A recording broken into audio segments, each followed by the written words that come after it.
പ്രാർത്ഥിക്കുവാൻ പത്തദബുകൾ അറിയേണ്ടതാ.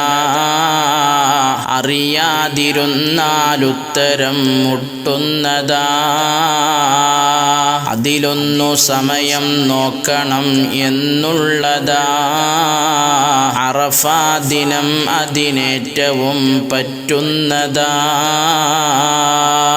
റമളാന്റെ ദിവസം മുഴുവനും സങ്കേതമാ.